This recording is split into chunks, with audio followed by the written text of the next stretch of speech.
ମାନସ ଆଜ୍ଞା ଗୋଟେ କଥା ମୋର ସନ୍ଦେହ ଲାଗୁଛି। କଣ? ଆଚ୍ଛା ଇଏ ତୋର ଆଗ ସ୍ତ୍ରୀ ଭଳିଆ କାହିଁ ଲାଗୁନି? ଇଏ ତ ସ୍ତ୍ରୀଟି। ଆପଣ ତମ ସ୍ତ୍ରୀ ତତେ କଣ ପଚାରୁଛୁ ତତେ କଣ କହୁଛୁ ଜାଣିପାରୁନି। କଣ ପଚାରୁଛୁ? ଆରେ ଇଏ ତ ଆଗ ସ୍ତ୍ରୀ ଭଳିଆ କାହିଁ ଲାଗୁନି?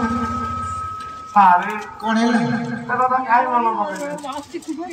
ଆଗ ସ୍ତ୍ରୀ ମୋର ଭାଉଜର ମାଲ ଥିଲା। ଆଗ ସ୍ତ୍ରୀ ମୋର ଥିଲା। କୁଆଡେ ଗଲା? ଭଲ ଦେଖିବାକୁ ଯେ ପିଛୁ ଗୋଟେ ଇଣିକି ତା ବୋଉ ତାର ଜନ୍ମ କରିଥିଲା। ପିଛୁ ଗିଳିକି ଜନ୍ମ କରିଥିଲା। ଦେଖିବାକୁ ତ ଠିକ ଜନିମଞ୍ଜି ଭଳିଆ ଆଉ ଜହ୍ନିମଞ୍ଜି ଭଳିଆ ଗାଁର ବହିଦବ ଡିବିଟାକୁ ଲିଭେଇଦବ। ବାସ୍ତବରେ ହେଉଛି ଆମର ଅମାବାସ୍ୟା ପୂର୍ଣ୍ଣମାସ୍ୟା ମୁଁ ଜଣ କରିକି ସାଷ୍ଟାଙ୍ଗ ପଣିପାତ କରେ। ମୁଁ ଯାହା ହଉ ଗୋଟେ ସ୍ତ୍ରୀ ଖଣ୍ଡ ମୁଁ ପାଇଛି। ଆଚ୍ଛା ସେ ଗଲେ କୁଆଡେ? ତାର ଯାଉ ଠୁକାରେ ତାର ମୋର ଭଲ ଚାଲିଥିଲା। ଆଚ୍ଛା ଯୋଉ ଆମର ଫନି ବାତ୍ୟା ହେଲା ଫନି ବାତ୍ୟା ହଁ ଫନି ବାତ୍ୟା ହେଲା ଆମର ମାଲ ମାଟି ଘର ରୋଷେଇ କରୁଥିଲା ମୋ ସ୍ତ୍ରୀ। ଖରାଦିନ ବୈଶାଖ ମାସ ଫନି ବାତ୍ୟା ହବା ପୂର୍ବରୁ ମୋ ସ୍ତ୍ରୀ ରୋଷେଇ କରୁଛି। ମାଟି ତ ଆଇଲା ପୁରିଆରୁ ଫନି ବାତ୍ୟା ଆଉ ଯେତେବେଳେ ମାରି ଆଇଲା ଫନି ବାତ୍ୟା ମୋ ସ୍ତ୍ରୀ ରୋଷେଇ କରୁଛି।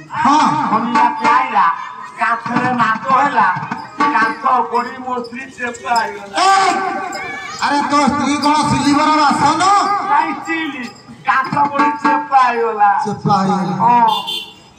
ସେଇ ଦିନଠୁ ଆଉ ନାହିଁ। ଆକୁ କୋଉଠୁ ପାଇଲୁ? ଆକୁ ମୁଁ ରିଲିଫରେ ପାଇଛି।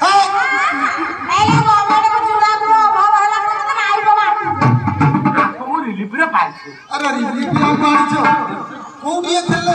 ଆଜ୍ଞା ଖଣ୍ଡଗିରି ଗୁମ୍ଫାରେ ଥିଲା। ଖଣ୍ଡଗିରି ଗୁମ୍ଫାରେ ଥିଲେ? ଖଣ୍ଡଗିରି ଗୁମ୍ଫାରେ କଣ ରହନ୍ତି? ତାଙ୍କରି ବିରାତ୍ରୀ ଆଲୋ ପଖାଳ କଷାକୁ ଚୁଡ଼ା ଓଡ଼ିଶାରେ ପୋଖାରୀ ମା